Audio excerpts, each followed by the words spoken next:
You know that feeling, don't you?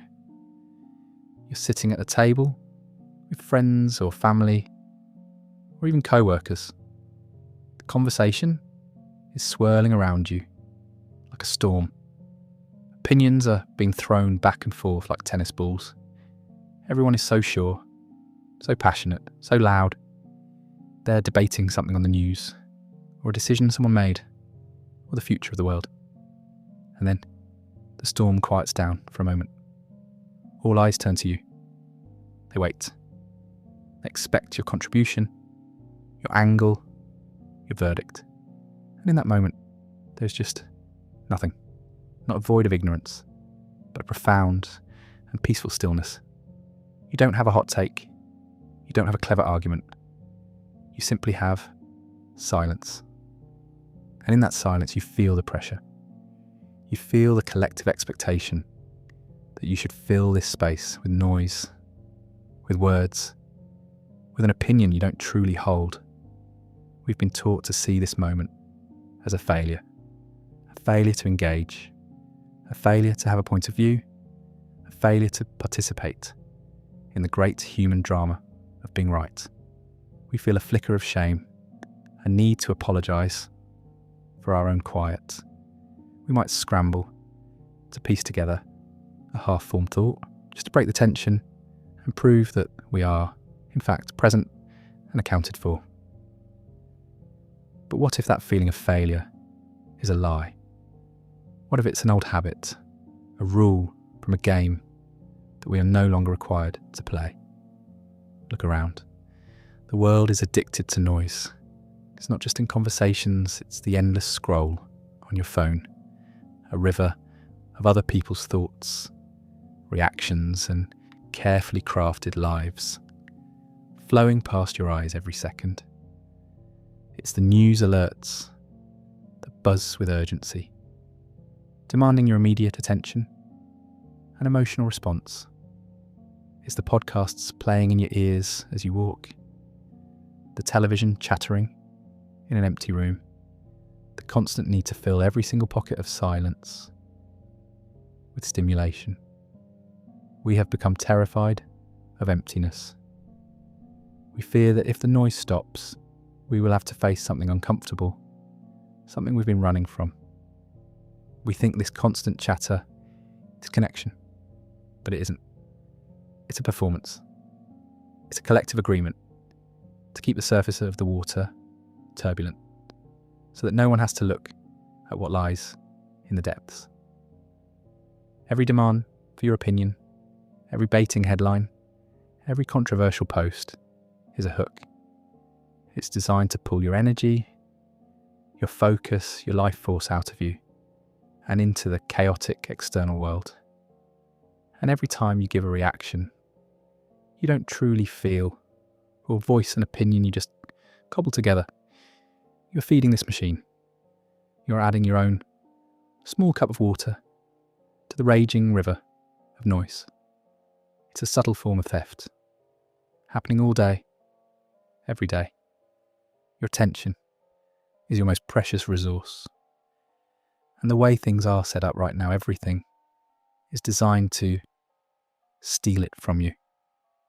The architecture of our modern life is built on the foundation of our distraction. It needs us to be constantly reacting, not quietly observing. It needs us to be talking, not listening.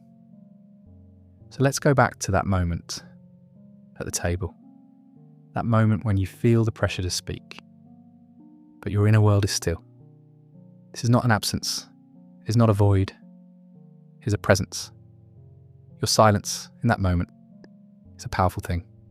It is a boundary. It is a quiet, unshakable refusal to participate in the noise. You're not empty, you're anchored. While everyone else is being tossed about in the waves of opinion and reaction, you are the calm, deep water beneath it all.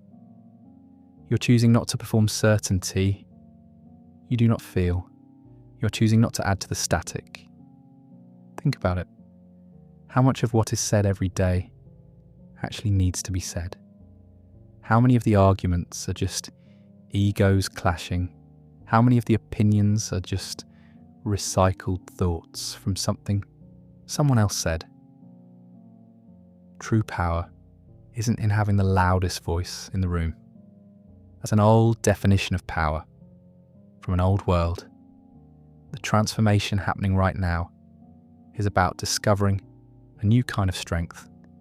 It is the strength to hold your own space, the strength to be still when the world is screaming at you to move, the strength to listen, not just to others, but to the silence itself. Your silence is a rebellion. It's a rebellion against the constant demand for your energy. It's a rebellion against the pressure to perform. It's a rebellion against the fear of being with yourself, truly and completely. It doesn't have to be aggressive. It doesn't need to be announced. It can be the softest, most gentle thing in the world. A simple, comfortable quietness. A slight smile. A calm presence that says, I am here, I am listening, but I have nothing to add to the noise right now. You will be misunderstood at first. People who are addicted to the noise will find your stillness unsettling. They might think you are judging them, or that you are aloof, or that you have nothing to offer. Let them. Their reaction is not your responsibility. It is a reflection of their own relationship with silence. You are not doing this for them. You are doing this for you. You are reclaiming your own energy. You are creating a sanctuary inside yourself where the clamour of the world cannot reach. This is the first step. The simple act of choosing not to speak when you have nothing authentic to say. It feels small, but it is the beginning of a profound shift in how you navigate reality. You are no longer a leaf blown about by the winds of public opinion.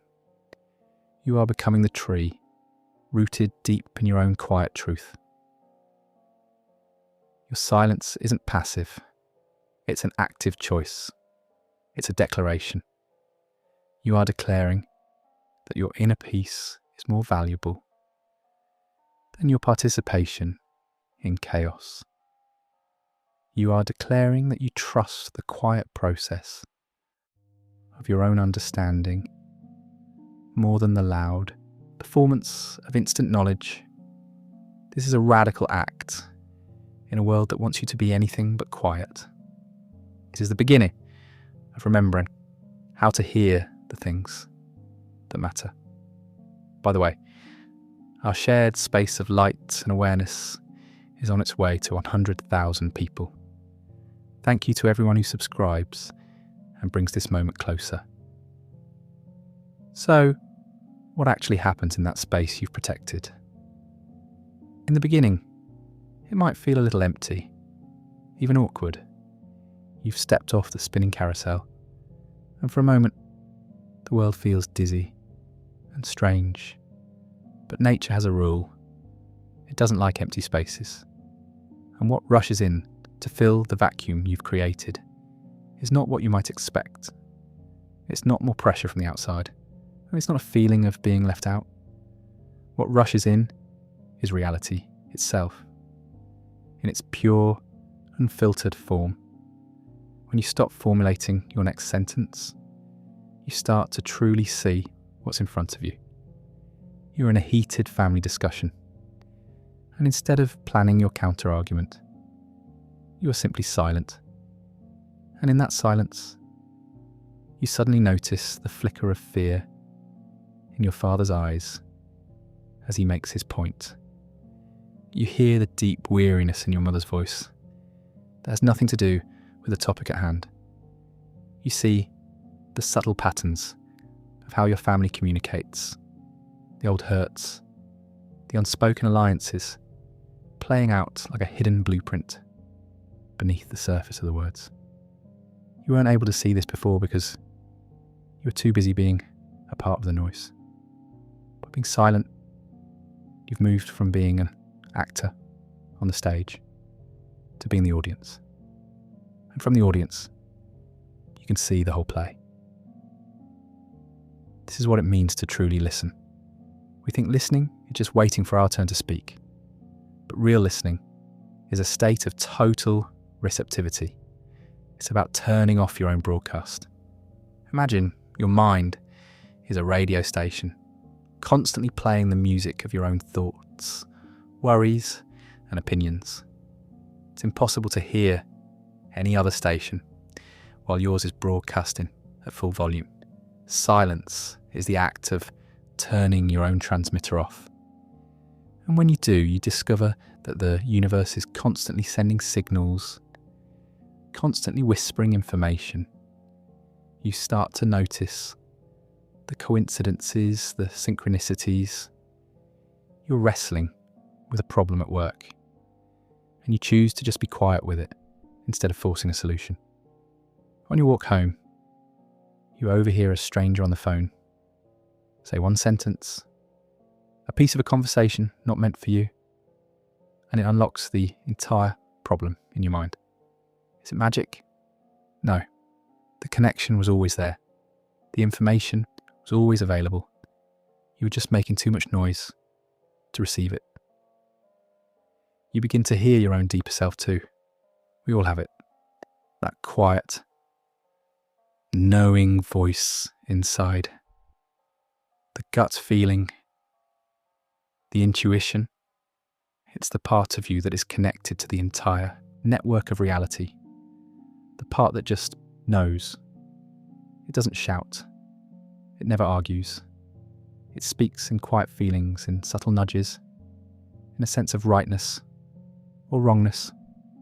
When your mind is a loud, chaotic marketplace of anxieties and borrowed opinions, you can't hear it. But when you create silence, its voice becomes clear. You're about to agree to a commitment you don't really want. Your logical mind lists us all the reasons you should say yes. But you pause. You get quiet. And in that quiet you feel it. A distinct feeling of no, a contraction, a heaviness. That is the signal. That is your truth. Silence is the technology that allows you to access it. This is where the real transformation happens. Your silence began as an act of rebellion. It was a no to the outside world. No, I will not add to the noise. No, I will not perform an opinion for you. No, you cannot have my energy. It was a shield, a boundary, a way to protect yourself from the chaos. But as you practice it, something incredible begins to unfold. Your silence stops being just a rebellion and becomes an act of creation. It stops being a no to the world and becomes a powerful yes to yourself. Yes, I will listen to my own intuition. Yes, I will create space for clarity to emerge. Yes, I will build my life based on what is true for me, not on the noise around me.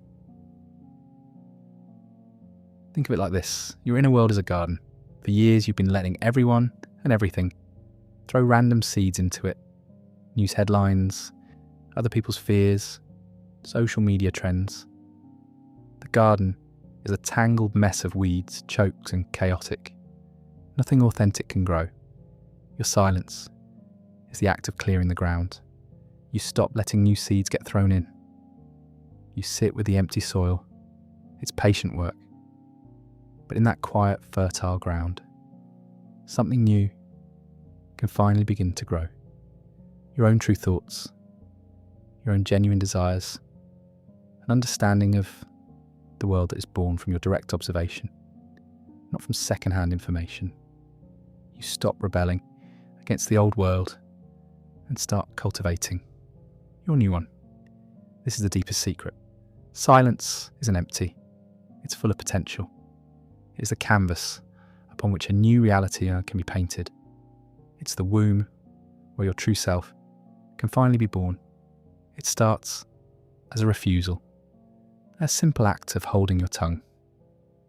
But it ends as the most profound, creative act of your life. You're not just being quiet.